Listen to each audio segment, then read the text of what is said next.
আনুগত্য প্রদর্শন স্বরূপ। আর গোটা দুনিয়ায় ইউরোপ, আফ্রিকা, এশিয়া মহাদেশের অসংখ্য দেশে, শতাধিক দেশে পিআর পদ্ধতি চালু রয়েছে।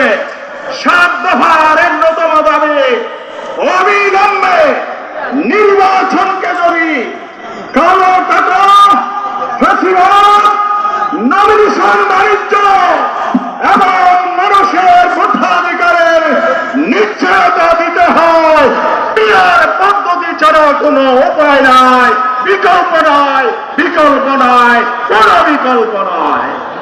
আজ আজকে এই জাতীয় ঐক্যমতের ভিত্তিতে সরকারকে আহ্বান জানাবো, আপনারা সংস্কারের উদ্যোগ নিয়েছেন,